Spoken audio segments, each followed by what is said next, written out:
Welcome to the Mad Marketing Podcast. Today's guest is Andra Zaharia. Now, Andra is somebody whom I really look up to as a marketer because every marketing advice out there starts with find a niche, find a niche, find a niche. And Andra is somebody who as a person has found her niche, who as a marketer has found her niche. She's a content marketer and she's a content marketer in cybersecurity space. Like how specific is that? So that is who Andra is. She's pretty well known for her work. She's like, you can stalk her on Twitter, you can stalk her on LinkedIn, and I love reading her articles as well. And I'm so excited to host her. I already have the vibe that, we're going to have a great conversation. So this is Andra Zaharia.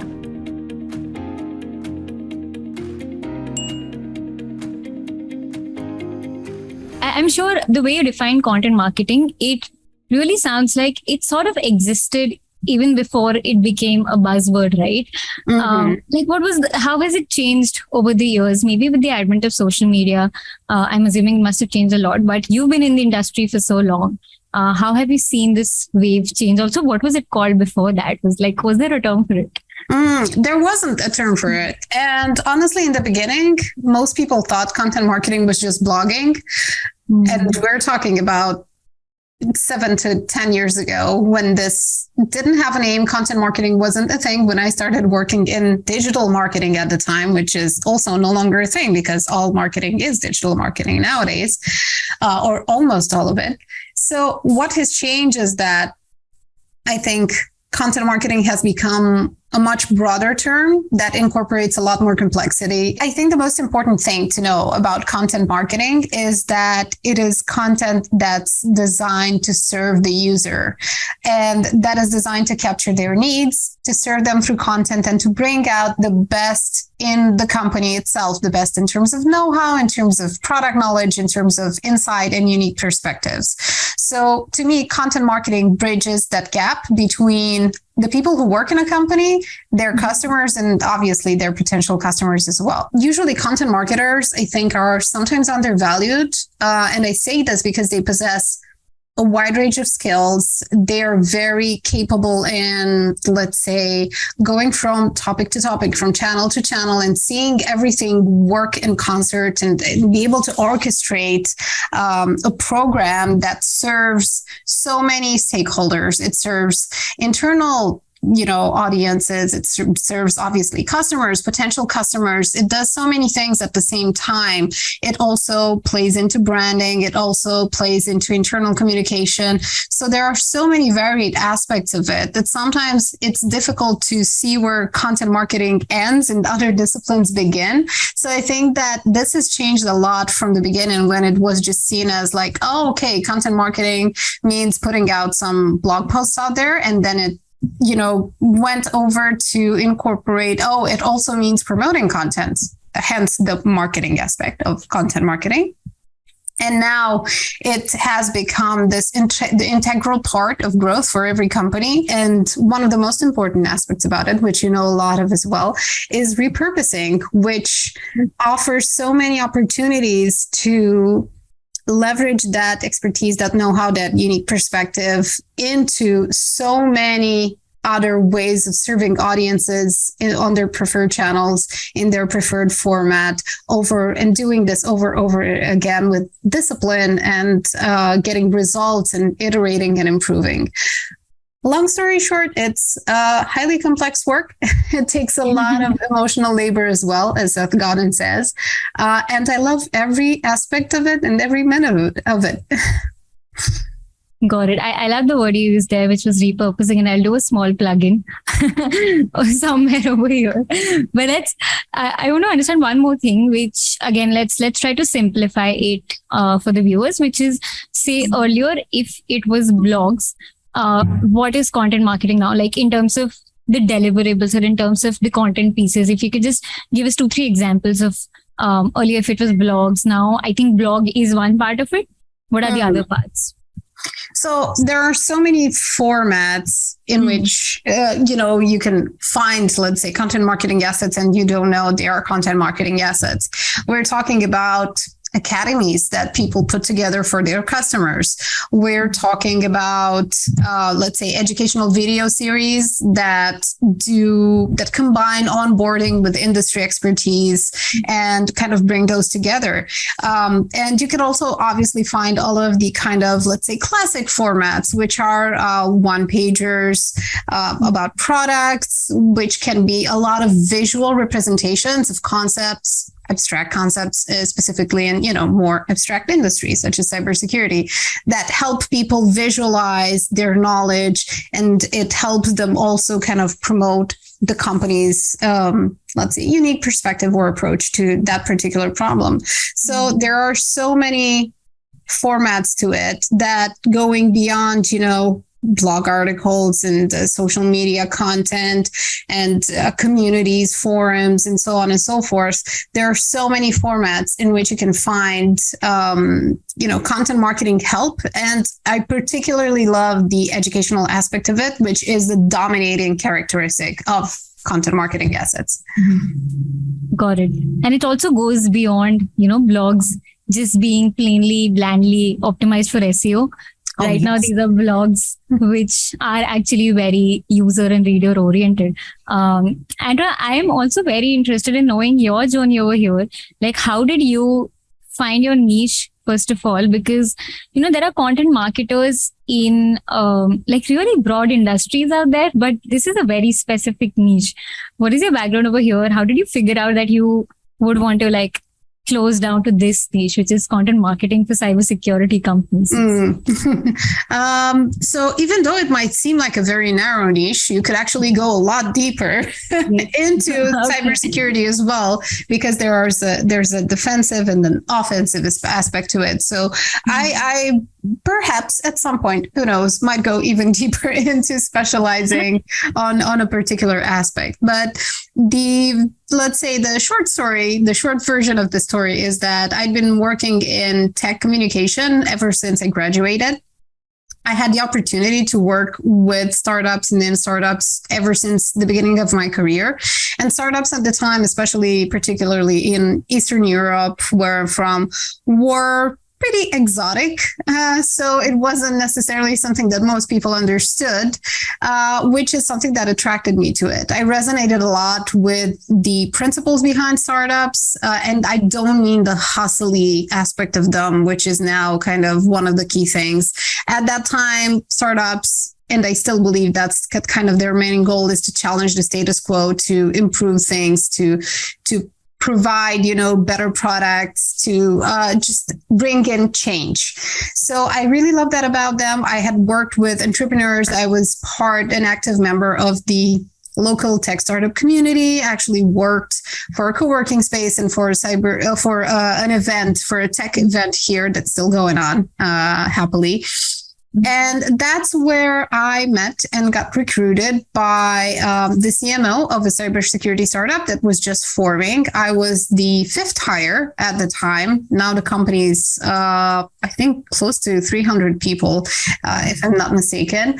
And I was very interested in the industry because I'd always kind of had, let's say, an inclination towards security and privacy. These are concepts that always interested me because they sit at the intersection of psychology, ethics, neuroscience, and technology, and they all come together in a very interesting way. And that gave me the opportunity to kind of explore this interest. Well, I love how, from an outside and from so many years of journey, we as outsiders see, okay, wow, Andra has such a specific niche, she found such a specific niche, but how this story starts with a lot of randomness, and how you also figured it out only because you tried different things only to find out, okay, this is one thing which really aligns with what I believe in. And I think you didn't romanticize it so much. I love the randomness that was there in the beginning of this story. So that was a really good part. You also mentioned how, you are in an industry where you really are sort of the bridge between the technical stuff and how to explain it to the audience. And you talk a lot about empathy as well. I really want to understand from you, because you've been so many years in the industry, right? You sort of develop a blind towards what is the jargon over here and what is not, because now you know a lot of it, right? Initially, you probably, it was very easy for you to understand what is like how a layperson would understand this or what are the simpler terms. But now you've been there so long that I'm sure it's very difficult for you also to come to the audience side and understand, okay, this is how it needs to be simplified. So how do you sort of keep sharpening your empathy? Do you talk to audience a lot? Do you sort of consume the content from there? And what's kept me going in this direction and kind of maintain my awareness is this. First of all, cybersecurity exists. It is extremely complex.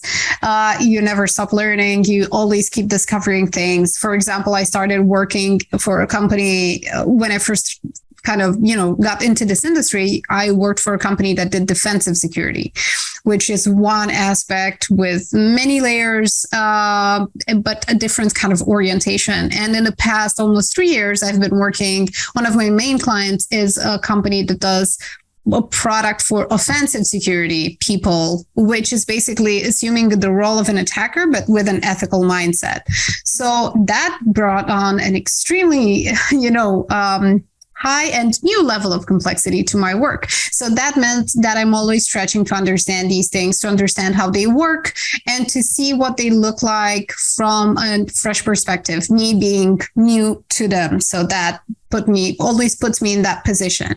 The second thing that I've always tried to do is use the products. I have always used the products that I'm promoting, and I try to stay aware and kind of document my experience with the product so I can understand why people get frustrated, where they see, things that bother them, how they feel when they get frustrated, and all of these things. I also try to observe this in friends and family, because as people started, being online more, obviously they've also had to use some sort of security products or measures and processes that were built into the products that they were using. And the third thing that I do is that I follow a lot of conversations on Twitter. So I've spent a lot of time curating who I follow on Twitter to find, especially in the cybersecurity industry, a lot of incredibly smart and experienced people.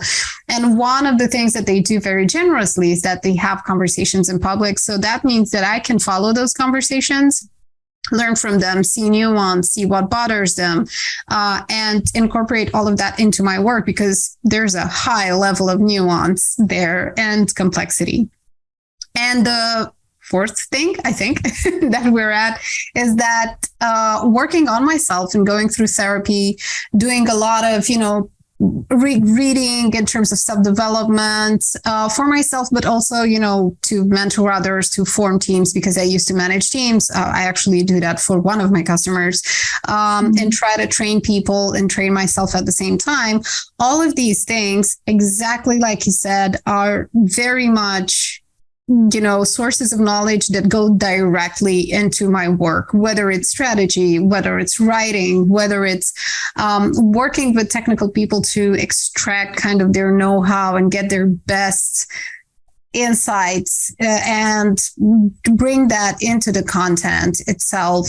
Love this. I loved how, it starts from home, from your family and friends, and it also starts like from your own self.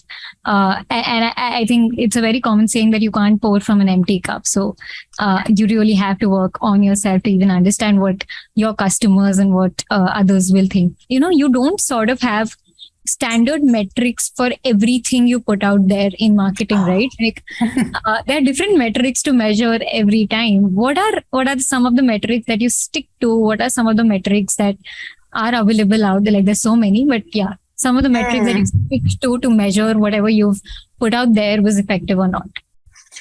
I focus a lot on qualitative data, because since I work a lot with startups as well, who obviously are looking to grow, so we look a lot at, the core business objectives. But because I work a lot with startups, what they need, particularly in their initial growth phases, is to understand the qualitative aspect of their impact on customers, whether it's through content, product, so on and so forth. So because they don't have enough of a, let's say, a large enough segment or audience yet to be able to determine how things play out at scale. And then there's the perception aspect that influences product development a lot. So content marketing is a great way to not just build community and build growth, but also understand how people are using the product and what their, needs and concerns are. So one of the key things that I look at is time on page, because that will help you, identify some of the things that are really capturing interest from really relevant people that you want to have on that page. Obviously, you have to check that and kind of cross-reference it with user intent and the, let's say, SEO aspect of it to make sure that you're not attracting the wrong kind of people to, to your kind of, your assets. So that's one of the things. The other thing is just scroll depth and heat maps. Heat maps are incredibly valuable to show you what people are really doing on a page. And that also applies to, email marketing as well. If you're using HubSpot, for example, which has great heat maps for email marketing. And another thing that comes out of, let's say, doing customer interviews and things like that is to see how time to completion for a project evolves in time and how you kind of respect your quality level that you want to put out there. So since, again, startups have limited resources and often like limited budgets as well, you want to make sure that you're using what you have to the best of your abilities and not focusing on writing 500-word blog posts for, every day and just putting things out there.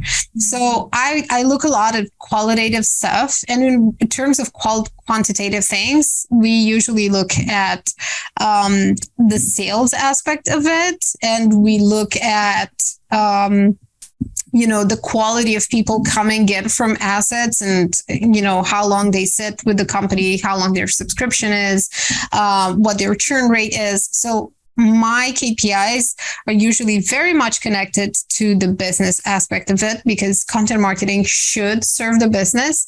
It's not necessarily for sales. It's mostly obviously for bringing in traffic and for creating community and so on and so forth. So that's why I believe in quantitative stuff. And I think it's also important to keep in mind that KPIs change as the business evolves.